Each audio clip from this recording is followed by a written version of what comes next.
Hi friends, welcome to our channel Telugu info media. బ్రహ్మంగారి కాలజ్ఞానం నిజం అవుతున్న సంఘటనలు అందుకు నిదర్శనంగా నిలుస్తున్నాయి. ఆయన తనకు ఉన్న అపారమైన మేధస్సును మరియు జ్యోతిష్యపరమైన ఖగోళ శాస్త్ర ఆధారంగా ఎన్నో జరగబోయే సంఘటనలను తెలియజేశారు. అందులో కొన్ని జరిగాయి, కొన్ని సంఘటనలు జరగలేదు.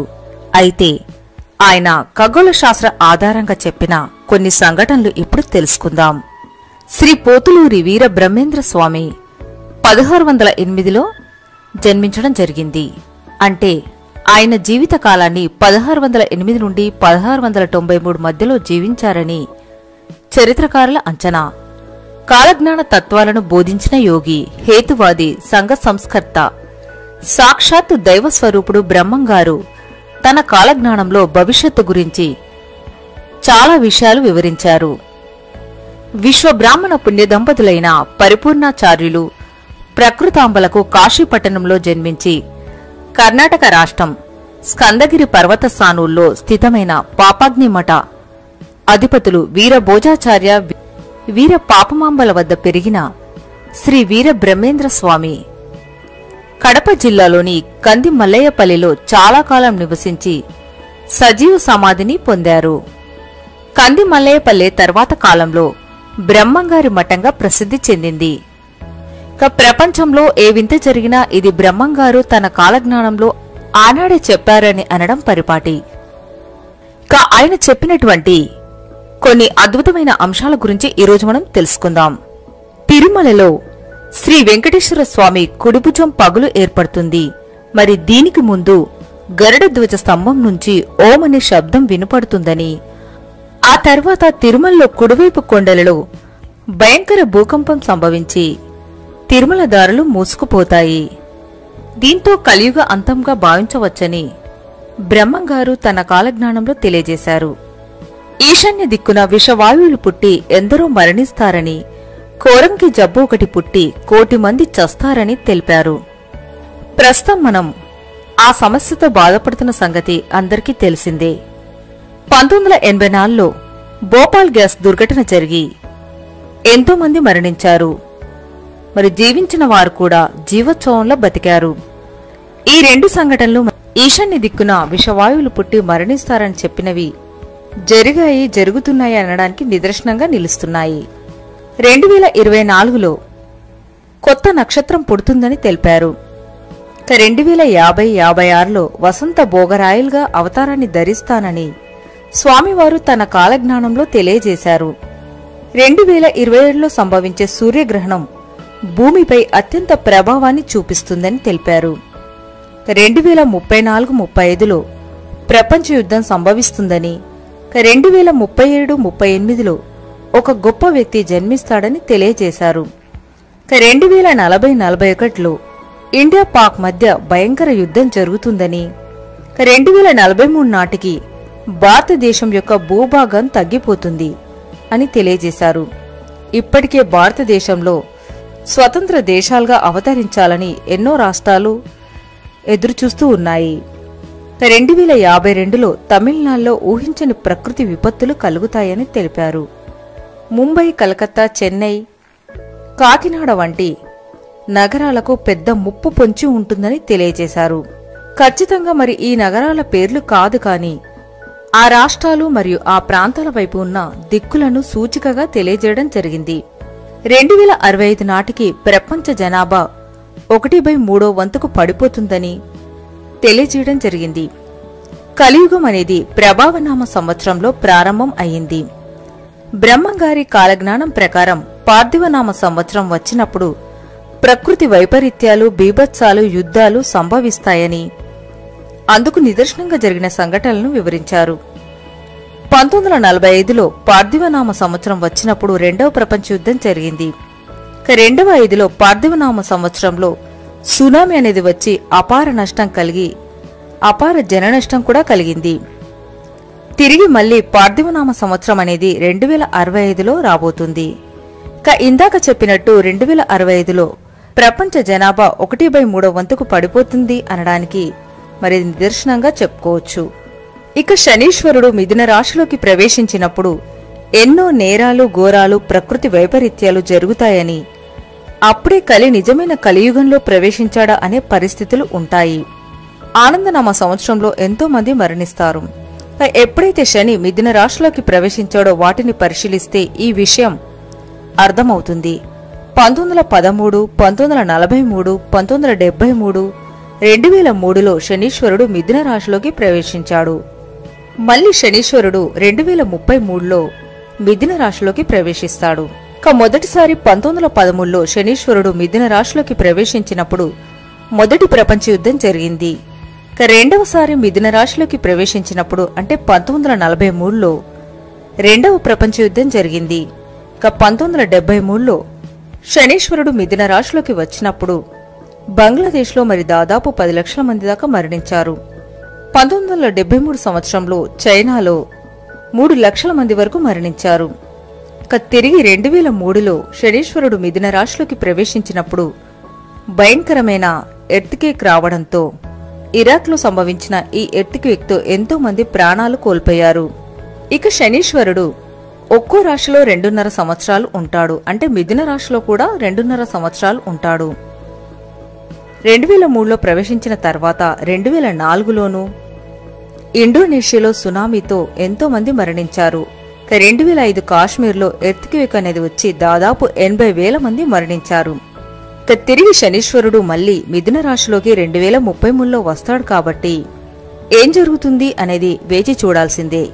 ఈ విధంగా బ్రహ్మంగారు ఏదో పద్యాలు పాటలు కాకుండా తనకున్న అపారమైన జ్యోతిష్య మరియు ఖగోళ శాస్త్ర పరిజ్ఞానంతో ఎన్నో విషయాలను తెలియజేశారు.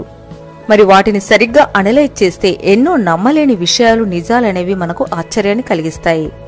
400 సంవత్సరాల క్రితమే ఎలా ఊహించి రాయగలిగారు అనేది ఆశ్చర్యాన్ని కలిగిస్తుంది. మరి అది మన దేశ ఖగోళ మరియు జ్యోతిష్యపరమైన గొప్పదనం.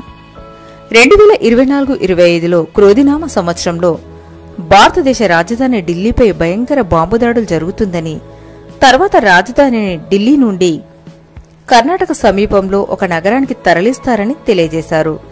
ప్రస్తుతం మన దేశ రాజధాని ఢిల్లీలో జరిగే సంఘటనలు చూస్తే స్వామివారు చెప్పింది నిజమయ్యే అవకాశాలు అధికంగా ఉన్నట్టే అనిపిస్తుంది. ఏ నిమిషంలో ఏం జరుగుతుందో తెలియదు. 2024-25లో నెల్లూరుకి జలప్రళయం ఉంటుందని తెలియజేశారు. కాశీ ఆలయం అనేది 40 రోజులు మూతపడుతుందని తెలిపారు. మరి ప్లేగ్ వ్యాధి కారణంగా కాశీ ఆలయాన్ని 40 రోజుల పాటు మూసివేశారు. ఇక ఇండియాలో కేవలం 120 ఆలయాలు మాత్రమే మిగులుతాయని తెలిపారు. ప్రకృతి విపత్తుతో తిరుమల ఆలయం మూతపడి క్రూర మృగాలకు నిలయంగా మారుతుందని, కృష్ణానది అమ్మవారి ముక్కుపుడకను తాకుతుంది. దీంతో 14 నగరాలు నీట మునుగుతాయి.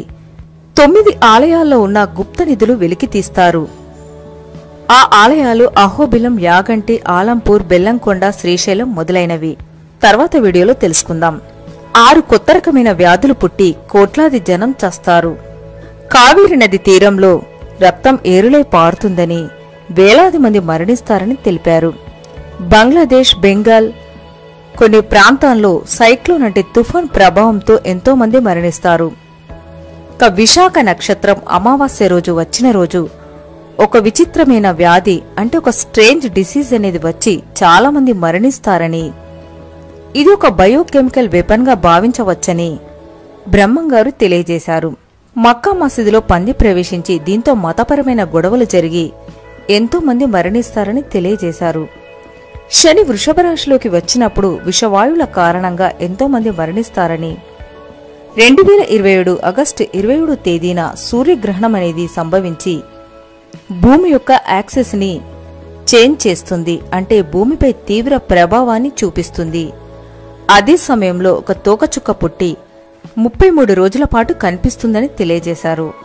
2034-35 సంవత్సరంలో ఆనందనామ సంవత్సరంలో యుద్ధం అనేది ప్రారంభం అవుతుంది. 2035-36లో కోట్లాది మంది మరణిస్తారని, పశ్చిమ దేశాల్లో భారీ వినాశనం జరుగుతుందని తెలియజేశారు. 2036 నెల సంవత్సరం ఆషాఢ శుద్ధ పౌర్ణమి జూన్ 7 లేదా 8 తేదీల్లో బ్రహ్మంగారు రాసిన తాళపత్ర గ్రంథాలనేవి బయటకి తీస్తారు. 2 మతాల మధ్య క్లాషెస్ అనేవి జరిగి వేల మంది మరణిస్తారని తెలిపారు.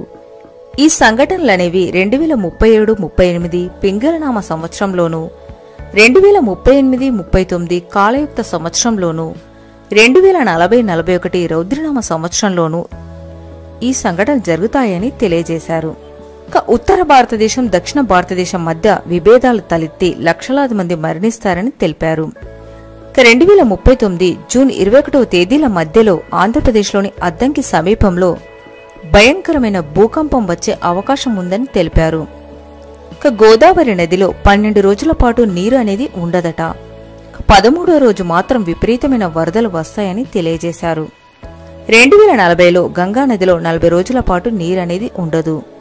2041 ఫిబ్రవరి 15-16 తేదీల్లో మాఘ పౌర్ణిమ రౌద్రనామ సంవత్సరం 7 కోట్ల మంది ఒకేసారి మరణిస్తారని తెలియజేశారు. 2044 నవంబర్ 26-27 తేదీల్లో మృగశిర శుద్ధ సప్తమి రక్తాక్షర సంవత్సరంలో తమిళనాడులో ఒక 7 సంవత్సరాల బాలిక విచిత్ర బాలుడికి జన్మనిస్తుంది. ఆ బాలుడు 22 రోజుల పాటు బ్రతికి మరణిస్తాడట. ఇక పౌర్ణమి రోజు ఉదయగిరి పర్వతాల్లో అర్ధరాత్రి ఆకాశంలో సుదర్శన చక్రం కనిపిస్తుంది. మరి జనం దీన్ని చంద్రగ్రహణం అనుకుంటారని తెలిపాడు. తెల్లటి కాకులు గుంపులు గుంపులుగా చేరి గ్రామాల్లో, నగరాల్లో అరుస్తాయి. భారతదేశంలో వింధ్యసేతు పర్వతాల మధ్య పార్టీషన్ అనేది ఏర్పడుతుందట. 2054 ఆగస్టు 26వ తేదీన శ్రావణ బహుళ భాద్రనామ సంవత్సరంలో అనేక నదులు పొంగి ఎన్నో నగరాలు మునుగుతాయని తెలిపాడు. 2055 ఆగస్టు నెలలో ఆదివారం రోజు జరిగే ఒక ఉత్సవంలో తిరునల్వేలిలో అనుకోకుండా భయంకర వరదలు వచ్చి ఎంతో మంది ఆకస్మిక మరణం పొందుతారని తెలియజేశాడు. 2058-59లో 25 నగరాల్లో ప్రకృతి విపత్తులు సంభవిస్తాయని, ఎంతో రక్తపాతం జరుగుతుందని తెలియజేశాడు.